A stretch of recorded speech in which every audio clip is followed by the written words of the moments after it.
You are listening to Accents, a radio show for literature, art, and culture. I'm your host, Katerina Stoikova, and my guest today is writer Leslea Newman. Hi, Leslea, how are you? Hi, Katerina. It's so nice to see you. I am So well. How are you? I'm doing great. I'm super excited to talk to you. Let me mention a few biographical notes for our listeners. Leslea Newman is a teacher, poet, a picture book writer, a fiction and nonfiction writer. She's an author of a number of books. Some of her best-known titles are October Mourning, a song for Matthew Shepard, a letter to Harvey Milk, Sparkle Boy, and of course, Heather Has Two Mommies. The occasion for our conversation today is the new poetry book, I Wish My Father, and in its many ways companion book, I Carry My Mother. So congratulations on the publication of both these wonderful, deeply moving human books that I totally loved reading. And they both of these books both warmed my heart and broke it in the most wonderful ways. So I know that we're not supposed to assume the speaker and the author are the same person, but is it safe to say that to read these poetry books as nonfiction? Yes, I actually call them each a memoir in verse. Right, yeah.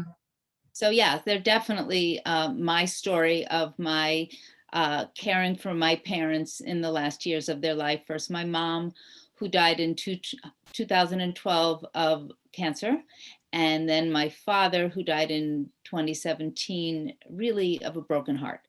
Mm-hmm. Mm-hmm. How long until the loss of a particular parent before you were able to start working on a book? I mean, maybe writing poems just comes along, but as events occur, but basically sitting down to put it together as a book, I think that requires different skill and emotional set. You know, it's interesting because I kind of think of it as, you know, some people when they lose a pet, they go out and get a pet the next day. I'm not like that. I need like a year until I feel ready to get another pet. But this, I'm actually the opposite. I started writing these poems actually with my mom. I started writing the poems while she was still alive, because I moved back in to live with my parents for a couple of months to take care of my mother. And so every night after she was settled down, she had her pain meds, she was, you know, sleeping, I would go back up to my childhood bedroom, the room I grew up in, and I would write. And the first section of the book is a long series of triolets, which is a French form at 8 lines, and I would write one a night. And that's really what held me together. And with my dad, so my mother died about 5 years before my dad. So he had 5 years by himself. And as we were saying before we went on camera, my parents were high school sweethearts. They were married for 63 years. They were together for 65 years. They were really part of each other's marrow and bone. And so it was very difficult for him to be without her. And so I spent a great deal of time with him, and to keep my self-centered and focused and tethered, I would write. And so after my dad died, I was actually very surprised at how much material I had generated. So I started writing his book pretty much right away after he died.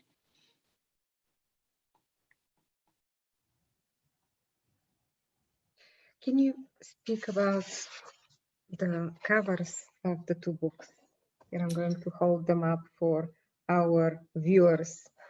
So I think the covers are so beautiful. And what you just held up was the galley for I Wish My Father, but the cover will be, the painting will be, you know, take up most of the cover, just like it does with I Carry My Mother. So this artist, her name is Carol Marine, and she is very interesting to me. She does an oil painting every day. That's her meditation, her discipline, her spiritual practice.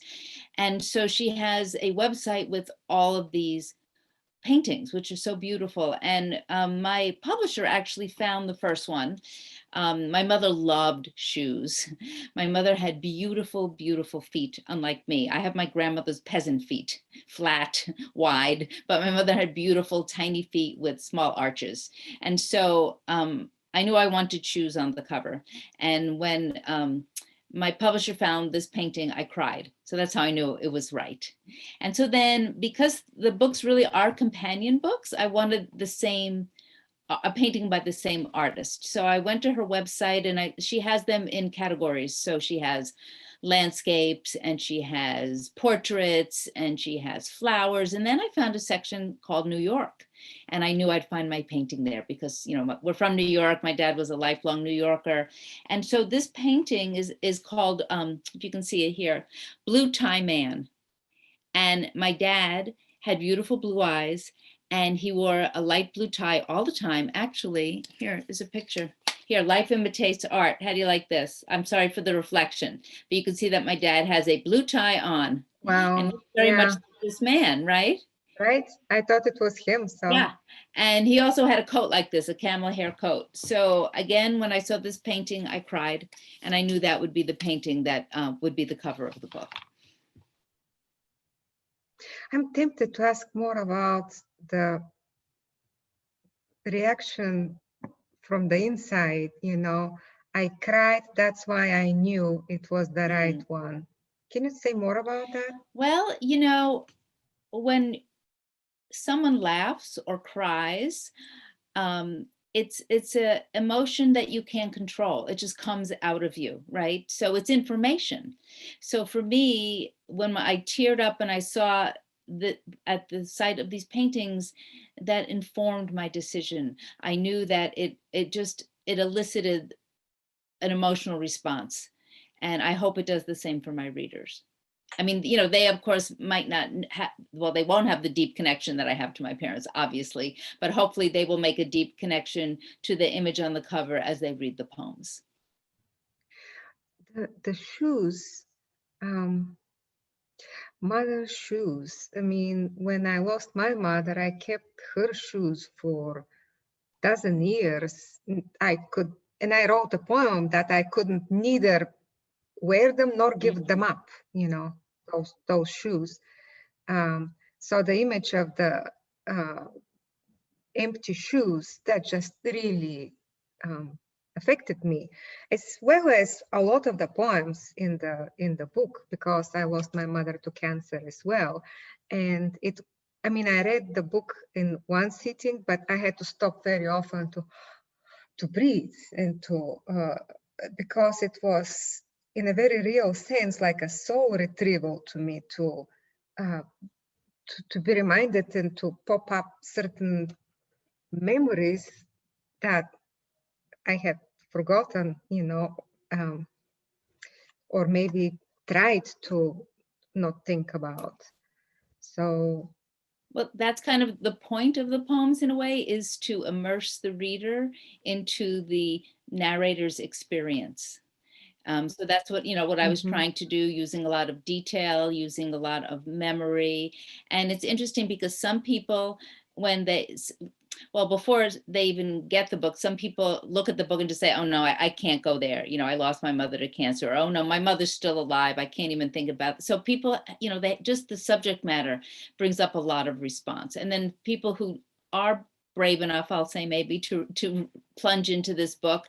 Some people read it all in one sitting because it's a memoir. So it has a narrative from beginning to end. It starts with my mother's diagnosis and ends beyond her death. It ends the year anniversary of her death. And some people read it straight through, and some people just can read a poem or two and then they have to put it away and come back the next day.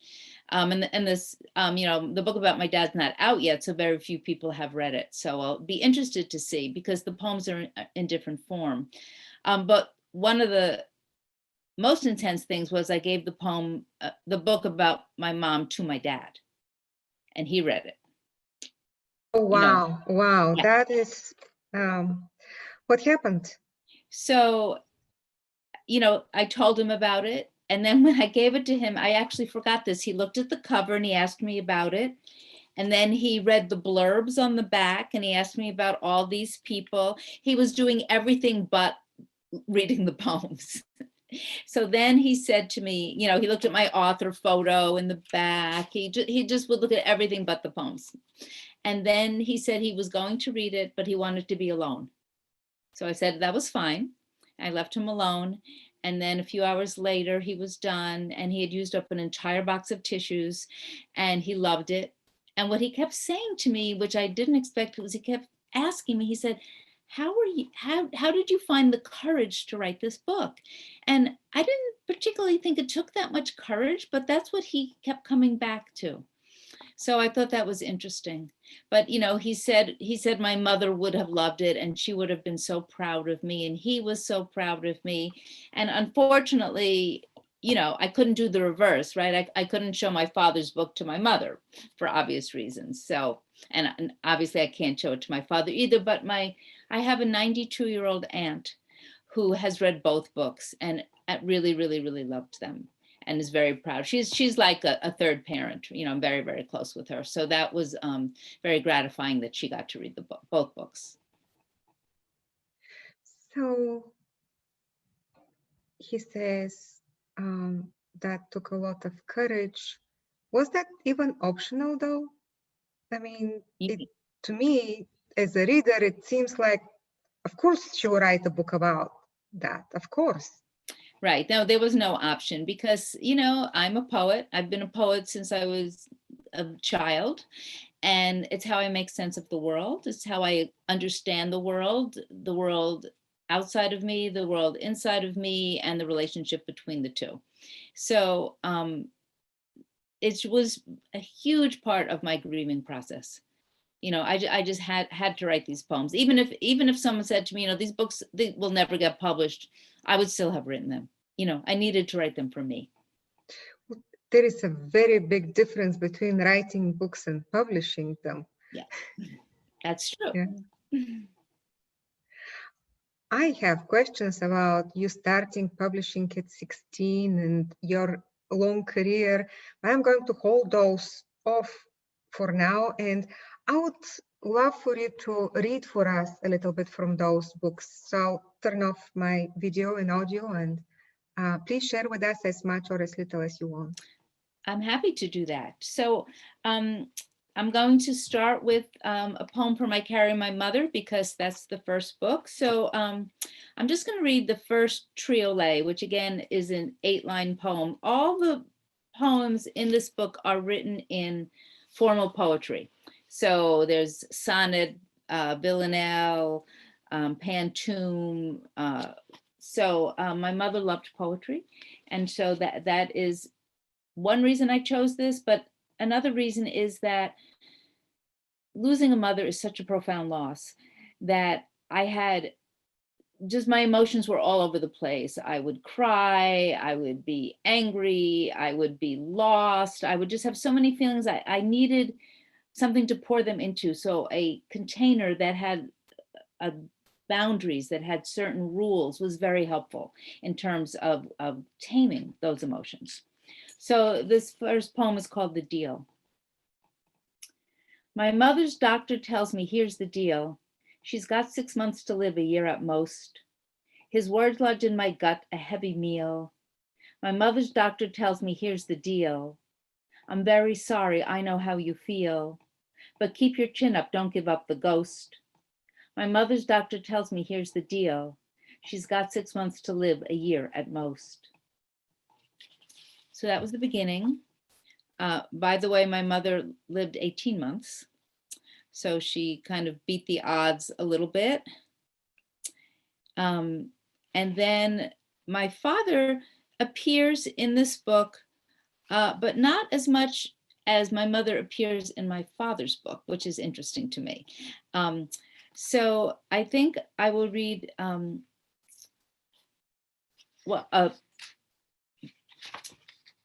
I'll read a poem without my dad in it, then I'm going to read a poem with my dad in it. This is called My Mother Lives.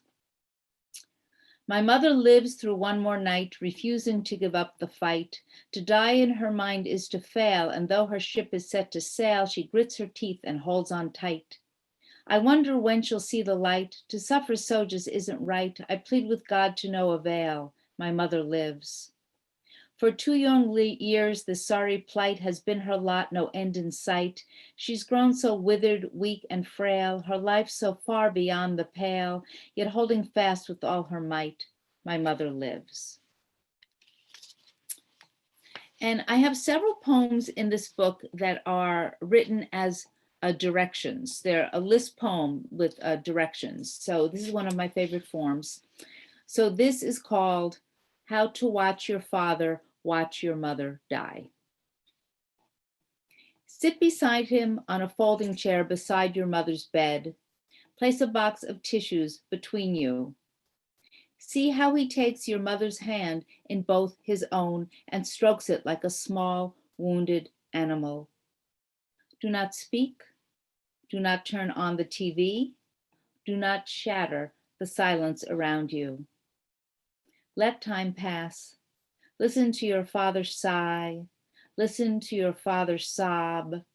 Hand your father a tissue whenever necessary. Ask your father if he wants something to eat. Ask your father if he wants something to drink. Ask your father if he wants to go for a walk. Do not press him when he says no to everything. Remember, the one thing he wants is impossible to give him. Let more time pass. When your father gets up to go to the bathroom and says, hold mom's hand, hold your mother's hand. When he returns, give your mother's hand back to your father. It belongs to him. Do not tell your father what the hospice nurse told you. You need to let go so she can let go. When the sun sets, gather the darkened room around your shoulders like a cloak. Watch your father's undying love take your mother's breath away.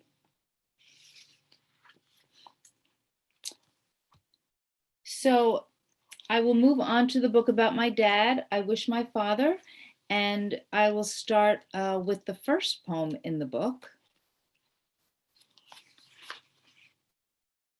When my father wakes up.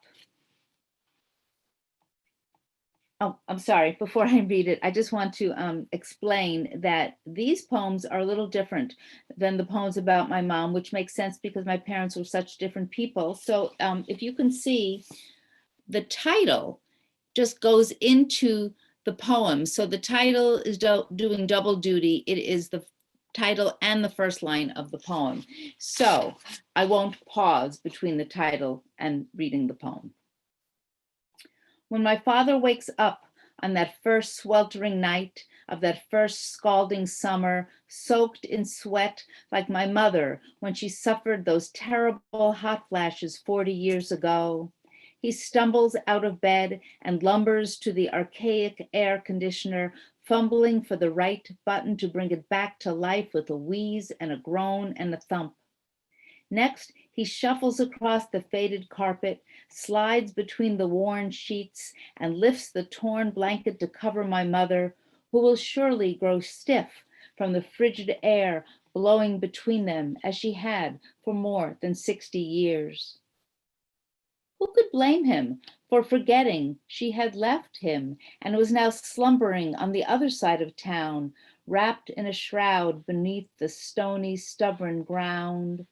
How he missed her old, cold shoulder.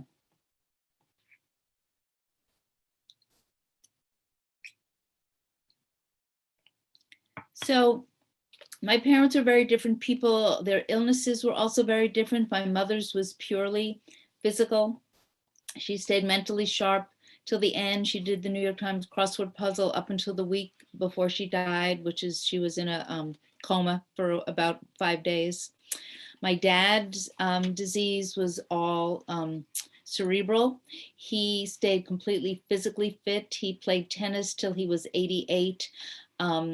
And he started having, they weren't really sure. They thought maybe they were TIAs, maybe they weren't, but they were stroke-like episodes so that his mind started becoming compromised. Though he was found in his room, So nobody could tell the cause. He had a clean bill of health the week before he died. So that's why I say I believe that he died of a broken heart, because he just missed my mother so much. So I'm going to read a poem that's, it's not that long, but I took my dad to a neurologist to see if he could help him with what was going on in his brain, because my father was actually still practicing law at this time and he didn't want to give up his practice.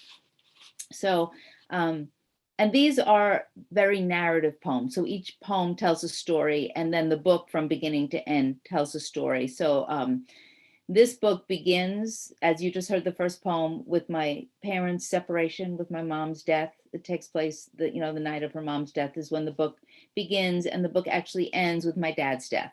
So the book starts with my parents being separated and ends with them being reunited. The first time we visit the neurologist, he gives us exactly 7 minutes of his time. "What's 8 plus 15, he asks my father, who gives me a look I know all too well. What is this guy, an imbecile? 8 plus 15 is 23. My father speaks loudly, as if the doctor hears worse than he does. Come on, ask me a real question. My father puts up his dukes and punches the air, eager for a good fight. 8 times 15 is 120. 120 times 15 is 1800. 1800 times 15 is 27,000. The poor neurologist has no way of knowing what a math whiz my father is, how he'd entertain us on long car rides by barking out math problems, or better yet, daring me to challenge him. Hey, Dad, what's 11,327 plus 10,695, I'd ask. 22,022, he'd say in a second, waiting for me to work it out in my notebook. He was always right. Hey, Dad, what's a million plus a trillion, I'd ask, searching my brain for the biggest number in the universe. 1,000,000 trillion, he'd answer. Hey, Dad, what's 1,000,000 trillion plus 1,000,000 trillion? A bazillion, he'd say, shaking his head so fast, his cheeks turned to rubber and I would crack up. If only we were laughing now. But the neurologist is not amused. He leans forward to study his puzzle of a patient. Where were you born, he asks. Brooklyn, naturally, says my father, as if the doctor should know that anyone who was anyone was born in Brooklyn. What did you do for a living? My father sits up a little taller. I'm an attorney, still practicing. The neurologist looks to me to confirm that either this is true or that my father has gone bananas. Yup, I say, hoping to convey that this is a real problem. The neurologist does not catch on. Who's running for president, he asks my father, who is now convinced that the doctor is completely bonkers. Hillary and that son of a bee, he bellows, causing the 2 receptionists out front to break into peals of squealing laughter. He's fine. The doctor leans back and glances up at the clock to let me know I've wasted enough of his time. He's great. Take him home. My father is already out of his seat. But what about his delusions, I ask? The men singing in his head, the little boy at the foot of his bed? The neurologist shrugs. Old people have delusions, he says, pulling open his file cabinet's top drawer, clearly done with me and my father, who was already out in the waiting room, waving my coat by the shoulders like a matador, taunting a bull, then hustling me down the hallway. Come on, let's go, shake a leg. Clearly, we have more important things to do than deal with this nonsense. And this doctor, who I know my father thinks is a real nut job, I will never again agree to see, not next week, not next month, not in a bazillion years. So that kind of sums up my dad's larger than life personality. He really was a math whiz, that's for sure. So I'm going to actually read a poem that comes a little later in the book, which is about the second time we visit this neurologist, who kind of was a nutcase in some ways, as you will see. The second time we visit the neurologist, I tell my father where to go without telling him where we are going. Once we make our way inside, I park him in front of the receptionists so he can flirt with them while I go in search of the good doctor. You've got to tell him to stop practicing law. My voice teeters between plea and demand, a delicate balance. And you've got to get him to give up driving. The neurologist peers over the rim of his reading glasses at someone I'm sure he has seen before, an adult child on the edge of a nervous breakdown.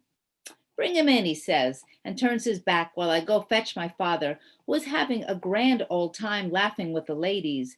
So long, sweetheart.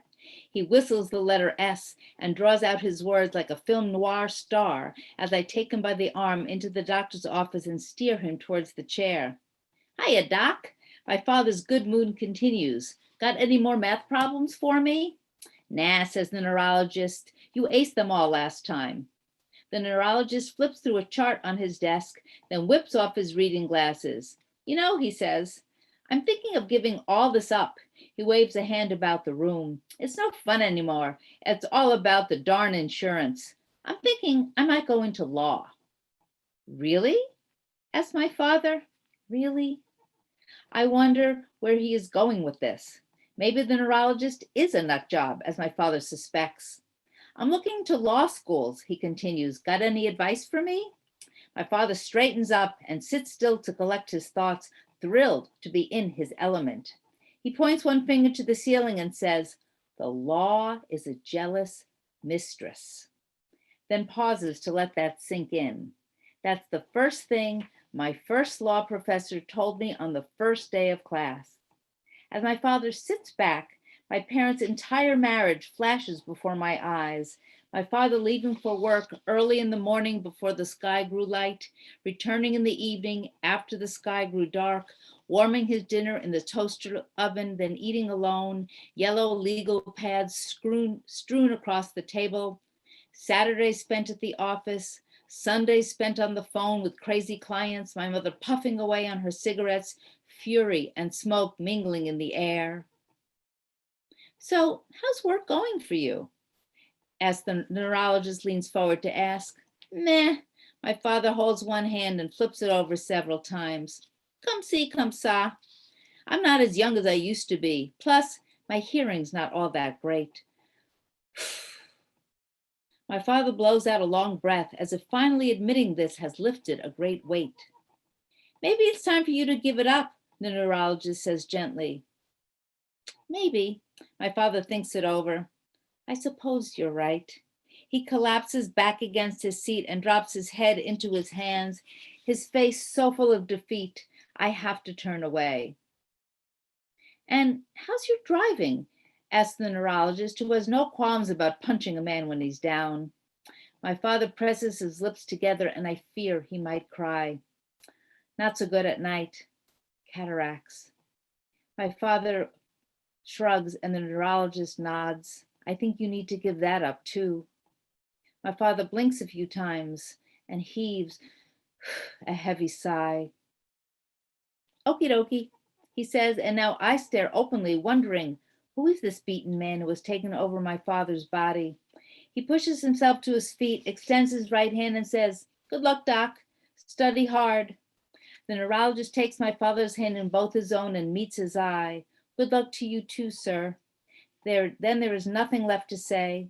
So we make our way back through the waiting room, my father not even stopping to bid farewell to the receptionists who perk up at the sight of him. In the elevator, he fishes his car keys out of his pocket and dangles them in front of me. We emerge from the building squinting into bright sunlight like coming out of a dark movie theater in the middle of the day. I slide behind the wheel, adjust the seat and mirrors, wait for my father to buckle up. The last time we sat side by side like this was more than 40 years ago when he taught me how to drive, yanking the braid that fell halfway down my back, yelling, whoa, Nellie, when we got to a red light and crying, giddy up, the second it turned green. Now, my father stares straight ahead without speaking. And as I pull into traffic, I remember a time I really wanted something, a new toy, a new dress, a new puppy, something my parents wouldn't allow. And my mother saying, the second saddest thing in the world is not getting what you want. I thought about that and asked her, Ma, what's the first saddest thing? She looked at me with pity. Getting what you want, she replied. I never knew what she meant by that, but now at last I do.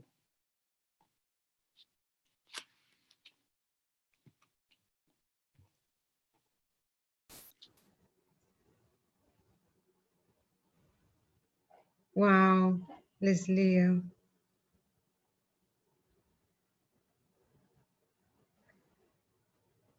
These are amazing.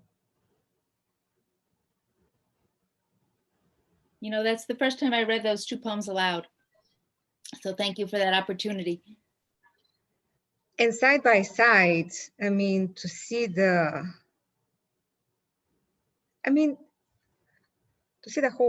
all three characters, let's say, the daughter who is concerned, to see the doctor who is different, you know, in both. I mean, one is, okay, let's see how, no, I cannot help this person. And then actually, in the second one, actually he's changing and he's doing a very big service to the family in a way that is so delicate, you know, at least from what I read, it was with the skill of a psychologist, you know, he did that.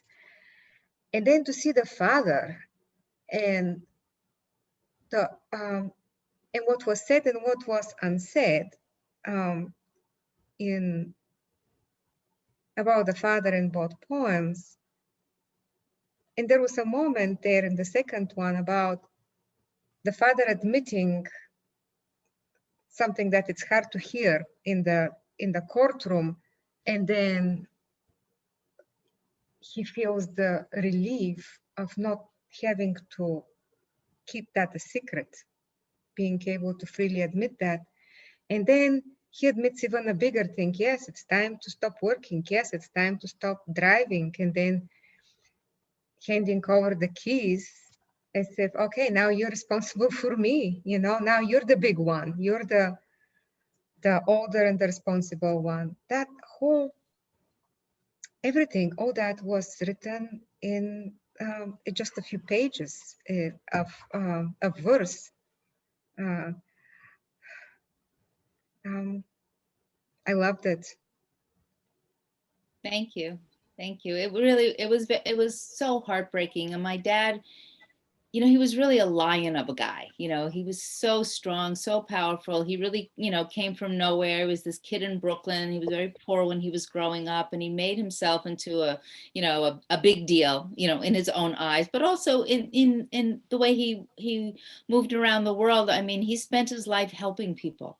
You know, that's what he wanted to do, and that's what he did do. I mean, he helped hundreds, maybe thousands of people through he was a lawyer for 60 years, which is kind of unheard of. Yeah. But so to see him, and then, you know, what was so interesting to me and also so heartbreaking, everything about this was heartbreaking, but to see the doctor see him not as, you know, my dad, who's like the world to me, but just one of his patients. Right. You know, and then how my dad responded, as you said, with relief to finally, you know, he couldn't admit that to one of his children because that's, you know, he's supposed to be the father, the caretaker of the child, you know, even though I'm an adult. So he couldn't tell me about his weaknesses. But the fact that he was able to tell a stranger, a doctor, you know, my dad had total respect for doctors. And then that was a relief. And, you know, and I had rehearsed in my mind so many times, and there's a poem about that, of asking my father, should I ask him to give up driving? Should I tell him to give up driving? Should I hide his keys? You know, my biggest fear was that he would hurt someone. Yeah. And so for him to just say to the doctor, okie dokie, I was like, oh my God, I've been thinking about this for months. Right. And then just the problem was solved. The first poem in the book actually is not the first poem that you read. The first poem in the book is the poem that your father wrote about you. Oh, yes, yes. Okay. Can I read it, or would you like to read it? I want to talk about her for a minute. Okay. So my dad is not a poet by any stretch of the imagination, but my mother, just to switch gears for a minute, she wanted to be a writer. And for reasons that are a little hard for me to understand, she chose not to pursue that. So both of these books actually start with poems that my parents wrote to me. And so my mom was the kind of person, whenever anyone had like a 60th birthday party or anniversary, they would say, oh, we'll ask Florence to write a poem. And so she would write a cute little rhyming poem about the person. So she wrote, write me a book so my story lives on. Just don't make me read it till after I'm gone. Which I find really fascinating because, of course, don't make me read it till after I'm gone, like she's going to read this book once she's dead. I mean, I just thought that was a brilliant little poem. Now, my father, on the other hand, was not a poet, did not read poetry, was, he was very proud of, his daughter, the poet. So for my 60th birthday, he decided to, because I was, spending so much time with him and taking such care of him, and he felt so guilty. He kept saying, I'm so sorry, I'm taking so much of your time. He really wanted to do something special for me. And so, my father, because he was an attorney, he did have money, unlike when he was a child, and he was able to buy me things. And he knew that he had to do something more special than a material gift. And so he wrote me this poem and he sent it to me in an email. I think he was very shy about it. And in the email, which is not in the book, he had written, I've written you a poem. Please don't criticize it too harshly. As if that's what I would do. So would you like to read it, Katerina? I would prefer to hear it in your voice. Okay, Leslea. I will read it. Okay, so this is the only poem my father has ever written, and he wrote it for my 60th birthday. Science tells us that to live, one needs air and water, but to have a better life, one must have a daughter. To have one so talented, caring, and bright, even makes old age all right. How brilliant, beautiful, and thoughtful. It is a gift. It is a poem dedicated to somebody talented, caring, and bright, and daughters do make life better. This, I said to him, and I meant it, this was the best present I think I ever got, maybe other than my wedding ring, or on par with my wedding ring. But, and, I said to him, Dad, he has a rhyme scheme, right? The second and fourth line rhymes, and then it ends with the rhyming couplet, and it ends with a twist. Even makes old age all right is kind of a brilliant line, because for him, old age was insufferable and intolerable, but everything changes with that last line. So I was thrilled, and I really wanted to start the book like that, because I think that just keys the reader in immediately about something about my relationship with my dad. So, it's like almost like a prologue, it takes the reader's hand and you open the door and step into the book by reading that poem. And also it makes both books parallel, Yes. Which in so many ways the mother is the centerpiece in both books. And the first one is very lyrical, as you said, that every one of the poems is a form, is written in form. The second one, the one about the father, is a lot more narrative. And one of my questions was, did you ever consider writing it in prose? When I have very deep, intense emotions, I always turn to poetry. Got it. You had mentioned in my introduction, October Mourning, a song from Matthew Shepard. So that's another example. For people who might not remember or know, Matthew Shepard was a gay student who attended the University of Wyoming and was robbed, kidnapped, beaten, tied to a fence, and abandoned out in the outskirts of Laramie. And 18 months later, he was found and he remained unconscious for 5 years. 5 years, no, 5 days, I'm sorry, 5 days, and then died. And it was the start of coming out week at his school, and I was the keynote speaker. So I was there at the tail end of all these events. And so that was another instance where I was so full of emotion that I needed the container of formal poems to pour those emotions into. So it's actually my favorite form is writing a book-length series of poems that form a narrative arc and tell a story. So I get to call on my, if I can say this, skills or experience as both a poet and a prose writer and combine them.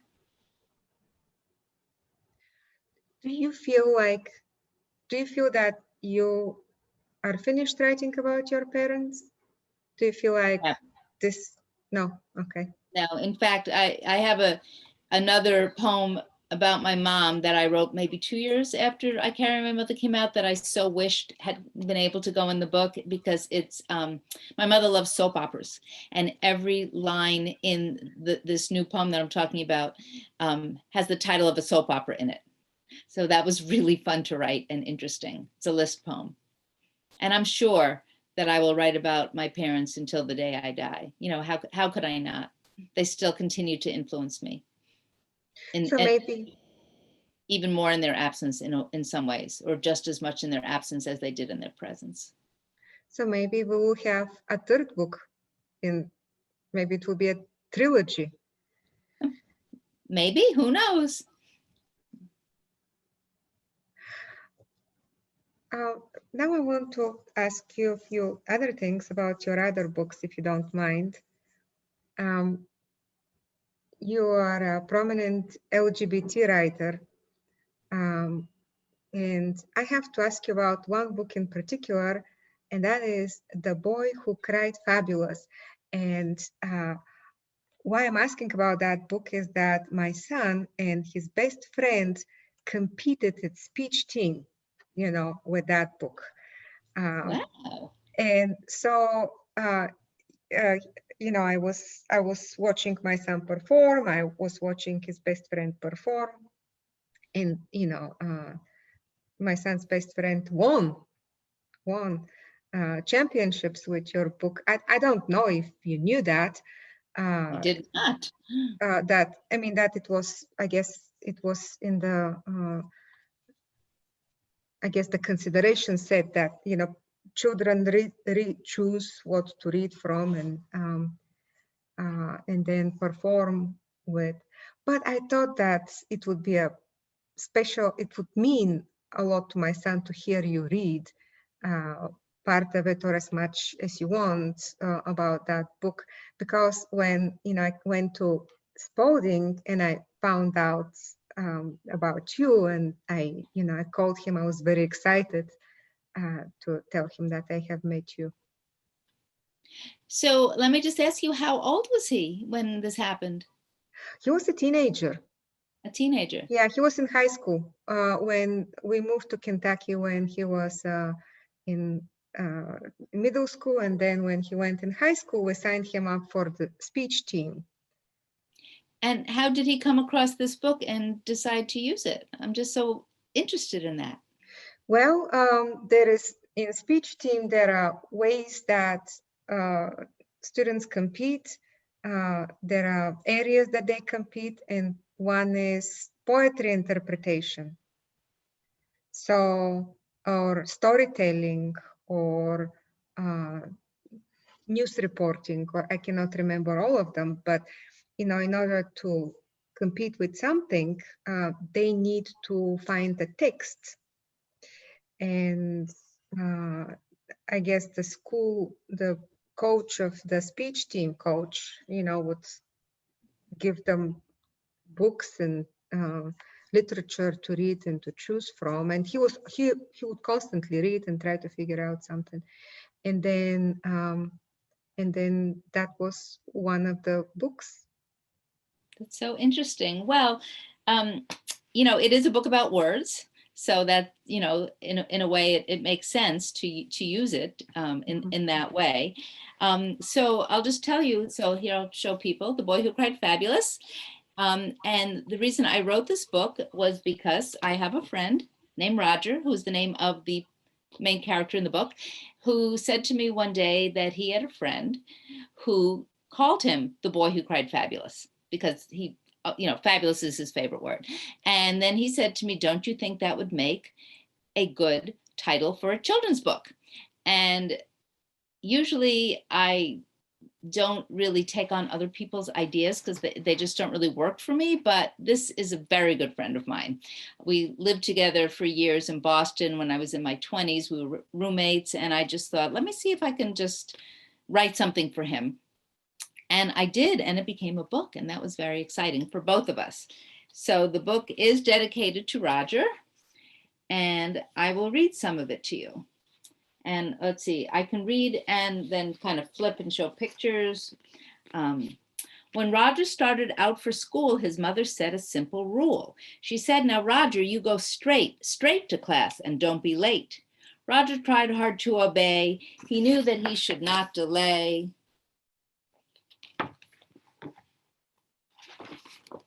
He shouldn't wonder or explore, but then he came upon a store. Its windows full of lovely clothes, so colorful that Roger froze, and then clapped his hand in fits of glee and shouted out in ecstasy. What a fabulous coat! Is it silk or wool? What a fabulous bell! Can I give it a pull? What a fabulous door! Does it open wide? What a fabulous store! Can I come inside? What a fabulous man in a fabulous hat. What a fabulous tie, or perhaps a cravat. What a fabulous boot. What a fabulous shoe. What a fabulous suit. What made of fabulous blue. What a fabulous dog. What a fabulous cat. What a fabulous this. What a fabulous that. What a fabulous boy. What a fabulous girl. What a fabulous day. What a fabulous world. And it goes on like that. And then Roger is always late, because he keeps getting distracted by all these fabulous things. So his parents ban the word fabulous from his vocabulary, which is horrifying. So Roger tried hard to be good. He wanted to, he knew he should. He also knew one thing for sure, the world's too wondrous to ignore. So here's a little hint of what's to come. He is standing in front of Marv's Diner. And so we found another way to shout out what he had to say. What a marvelous watch. Can I see the time? What a marvelous drink. Does it need a lime? What a marvelous dish. What a marvelous brunch. What a marvelous place for a marvelous lunch. Then he gets even more creative. What a wonderful bridge, what a beautiful boat, what an elegant queen on a dazzling float, what a glorious band, what a magical song, what a splendid march. May we come along? What a luscious smell in the scrumptious air, what a stunning day for a charming fair, what a thrilling show, what a brilliant clown, what a magnificent street, what a fabulous town. And I'll just go to the end. Roger felt his spirits dim as both his parents looked at him, but then they smiled with such delight, he knew that it would be all right. We've never, ever had such fun, and you are the world's most fabulous son. And there you have it. Is there a recording of that performance? I would love to see it. I doubt it. They wouldn't have recorded it or anything, but I know that my son and his friend would love to hear this interview with you, and I really appreciate you indulging me. A brilliant book, and also fabulous illustrations, if I may say that. I agree. They're beautiful. Who is your illustrator, Leslea? So this book was illustrated by a man named Peter Ferguson. So most people have a misconception about how the children's book industry works. I've never met Peter Ferguson. I've met one of my illustrators actually, but even though it looks like it's a collaboration, really the writer supplies the text and then is basically shoved aside, which is not a nice way of saying it. But the editor, the illustrator, and the art director work together to create the artwork. And I will see sketches, which are almost like blueprints, just to see what's going to be on every page. I don't even break up the text through the 32 pages. The editor does that. So I see sketches and I can give some feedback at that time. And then I see close to final art. And then if I have anything to say at that point, it's mostly if something needs to be corrected, but it's not, like having, I couldn't give feedback at that point to do something completely over. So it's the way I explain it to people is it's like a movie. The screenwriter says, this is my movie. The star says, this is my movie. The director says, this is my movie. The set designer says, this is my movie. So everybody plays a crucial role and everybody wants the same thing, which is to create the finest piece of art possible. And everybody compromises, nobody gets exactly what they want. But hopefully there's a shared vision among all the people who go into creating a book. Your website says, changing the world one book at a time. That's my goal. Yes, say more about that. Well, what I try to do with all my books, especially with my children's books, is to make the world a safer place. So, for example, Heather Has Two Mommies.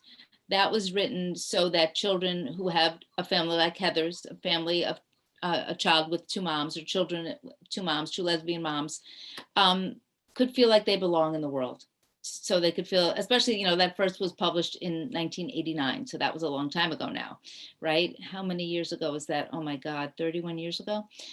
I should ask my dad to do the math. He would know. 89, I have to count 99, 2009, yeah, 31 years ago. And it was, the first of its kind, basically. And it helped children. It was a different world. It was a different world totally at that point, world. Yeah. At this point you hear LGBTQ, all the time on the radio, on TV, pick up a newspaper, there's a story about a famous LGBTQ person. There was none of that in the 1980s. So, so that's what I mean by changing the world one book at a time, making the world a safer place for children, really children of all ages, so you can see yourself. There is an expression, Dr. Rudine Bishop Sims talked about windows and mirrors in children's books. So a mirror, you see yourself in a book, which is important because it validates your experience. And a window, you look out and you see other people's experiences and you learn about the world and learn to celebrate, respect, and accept people who are different than you. I don't like to use the word tolerate. Tolerate to me is something you put up with, but you really don't like. Yeah. And I try to avoid that word, but I think accept, respect, and celebrate is kind of my goals, to make the place a world where we all feel that we belong. Can we say a few words? Can you take us to the time when you started writing and publishing? Well, I started writing when I was very young. When I was 8 years old, my family moved from Brooklyn to Long Island, and it was a shock. It was a total shock. I mean, in Brooklyn, it was very urban. I lived in an apartment building. My grandmother lived across the street in another apartment building, and we moved to the suburbs. So we lived in a house, and my mother didn't drive. So we were pretty isolated. I got on the school bus and came home, and that was it. Whereas in Brooklyn, I could just walk across the street to my grandmother's, walk down the block, and there were always people around. And I was really unhappy. And, nobody said to me, well, why don't you write some poems? You might feel better. Just somehow that was inside of me, that I just started writing poems to make myself feel better. And actually, I wrote very sad poems. I remember I wrote a poem about a kid whose dog gets run over. Oh. And I know, isn't that terrible? But when I think about it, if I may psychoanalyze myself, I needed to cry. I needed to express my sadness, and that was a way I could do it. So I kept writing poems, and then when I was in high school, I took a creative writing class. It was an elective, and my teacher was very encouraging. Her name was Miss Stern, and I read 17 magazine, and I saw that there were poems by teenagers published in 17 magazines, so I decided to send mine in.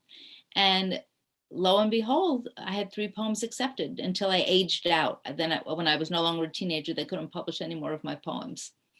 But it was very exciting because I went into New York City and I went to the editor's office, and the editor was Hilary Cosell, who is the daughter of the famous sportscaster Howard Cosell. And she was very kind to me. She took me up to her office and she took a shopping bag and she dumped it out on her desk, and papers went flying everywhere. Most of them were handwritten. And she said, "These are the poems I got in my inbox today." She said, "I get a bag like this every single day, and your poems stood out like a shining star." Wow, what a validation, you know? Yeah. And Yes, very dramatic. yeah, And very memorable. Wow. And so, in my view, you're a fearless writer. Where do you get it from? How did that develop? Have you always been a fearless writer? Well, interesting that you say that, because I keep a quote on my desk that is by Georgia O'Keeffe, who said, "I have been afraid every single day of my life, but it has never stopped me from doing one thing that I wanted to do." So, courage is not absence of fear. Courage is acting despite fear. And people often say to me that I'm very fearless or courageous. I never really think of myself that way. I mean, I never thought of not doing what I do. And I never thought it took a lot of courage. It's just kind of what I do. And I have to ask about your name, Leslea. There is a story there. There is a story there. So actually, my name when I was born, the name that was given to me is Leslea. And it was, I was named for my maternal grandfather, who died 3 months before I was born. In the Jewish tradition, we take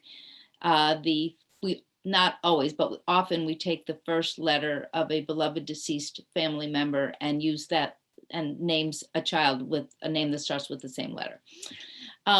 But when I was in high school, there was a boy named Leslie in my school. And so he didn't get teased for having a girl's name, but I got teased for having a boy's name. And then I was also put in the boys' gym class because of my name. So I was not happy about that. So, I mean, of course, I didn't stay in the boys' gym class. And those were the days when boys and girls had gym separately. So I decided to go by my Hebrew name for a little while, which is Leah. And then I decided to combine Leslie and Leah and come up with Leslea, because I wanted to have a unique name, because I wanted to be famous. I wanted to be a famous writer.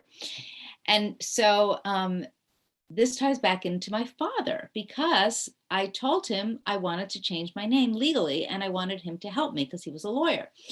And so he thought about this and he said, "Okay, but I don't work for free."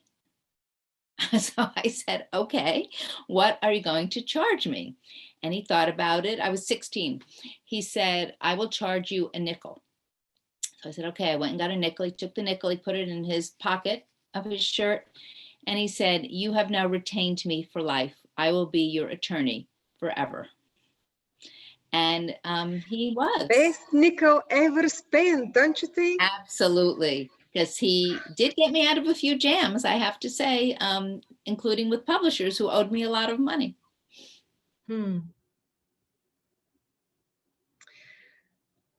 Okay, I am just so tempted to take the conversation that direction, but I will not. Instead, I'll ask you a question opposite to what I normally ask.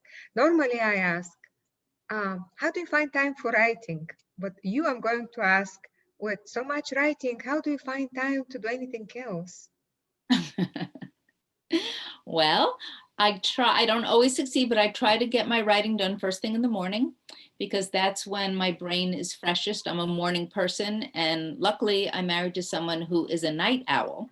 So she does not get up early. So the cat and I come downstairs early in the morning.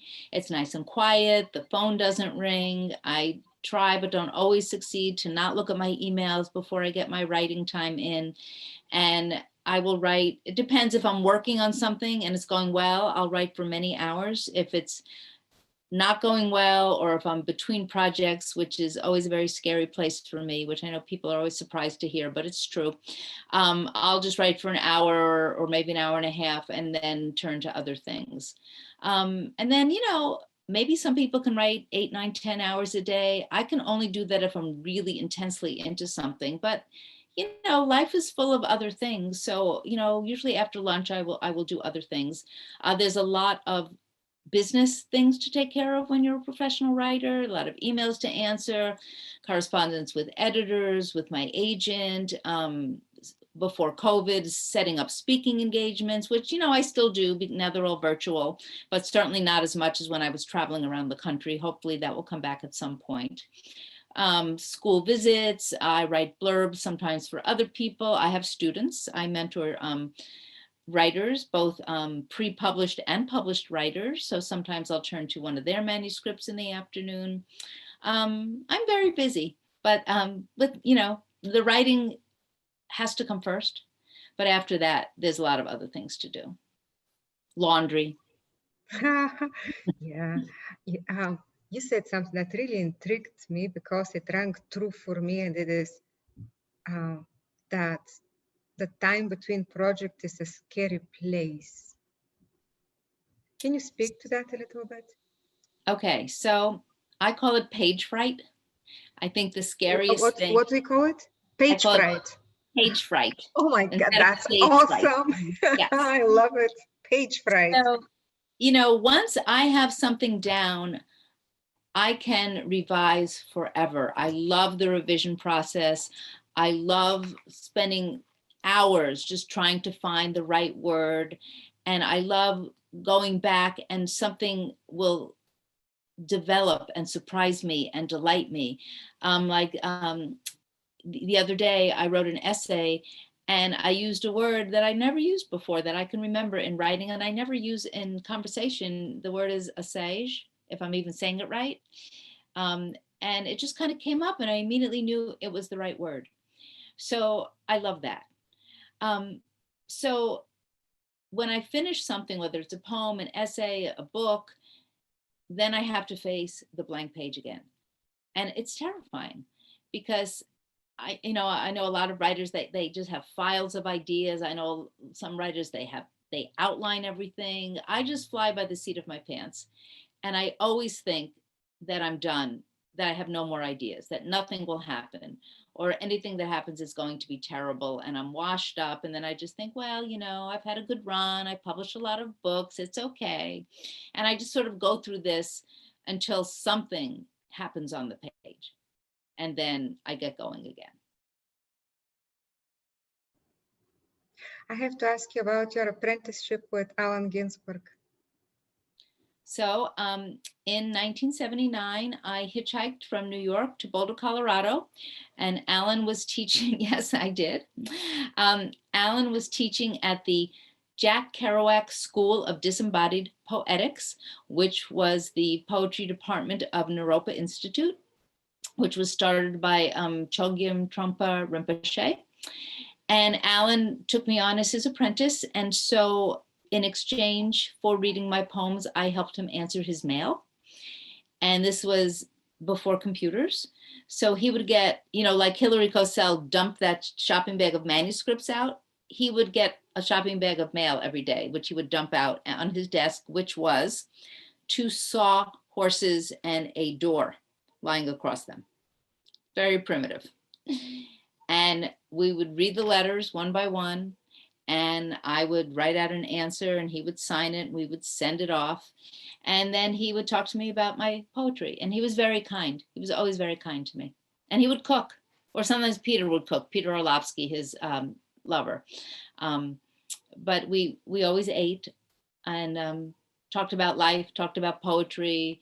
What he said to me once, if you want to learn how to be a poet, the best thing to do is just hang out with poets and observe the workings of their mind. So that's basically what I did with him. What a fabulous opportunity.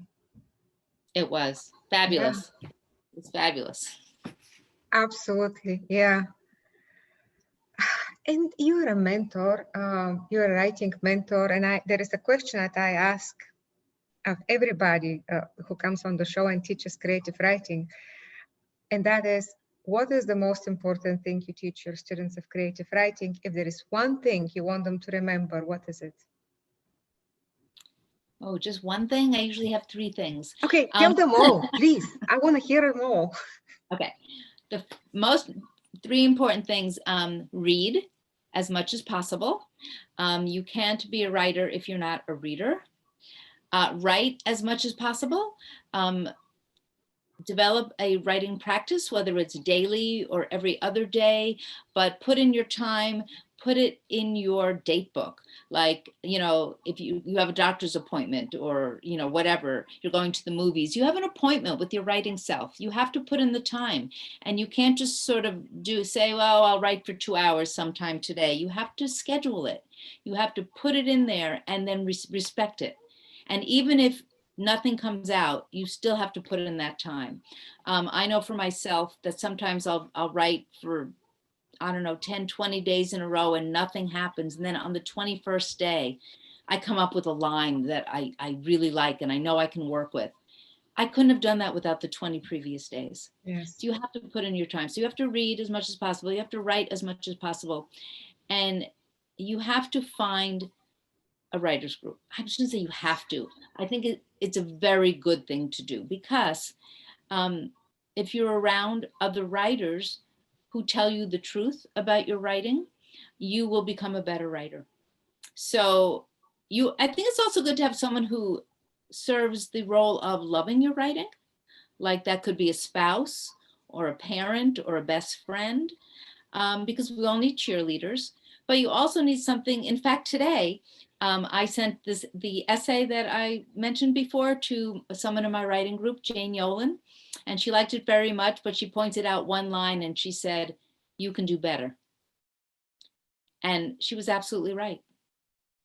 So you need people who can tell you the truth about your writing, and you need to listen to them, which doesn't mean you just do what they say, but you need to consider what they say and see if it rings true. So those would be my three pieces of advice. Oh, and a fourth one. Be patient. Know that it takes a really long time to become a writer.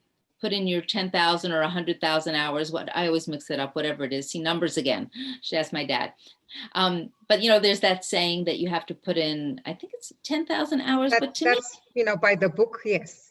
Yeah, but you know what? I don't think that's enough. I really don't. I don't think that's enough. I think it should be 100,000 hours. My dad could tell you how many days that was, but I can't divide that by 24 hours that quickly, if that's even what you would do. But anyway, you have to put in your time. And you also, you know, like you said before, writing and publishing are two different things. So you don't necessarily need to be a published author. That might not be your goal. But if that is your goal, then you have to put in your time there too. You know, you have to think of it as a business. You have to learn the business. You have to network. You have to be a good literary citizen. You have to attend readings. You have to support other writers. You have to subscribe to important journals like Poets and Writers or the Writers Chronicle. You know, you have to take yourself seriously. You have to take yourself seriously. If you're serious about it, you better take yourself seriously. That's right. Wow, Leslea, thank you so much for coming on Accents and giving us so much of yourself. And for those two books, I Carry My Mother and I Wish My Father. Good luck with I Wish My Father, which is about to be launched. And I say things into the virtual mic, and what I'm going to say is that I wish for us that in not too distant future, Leslea Newman is back on Accents with another book that we can spend an hour talking about and hearing from. Best of luck to you. Thank you so much. Thank you so much, Katerina. It was a pleasure, a true pleasure.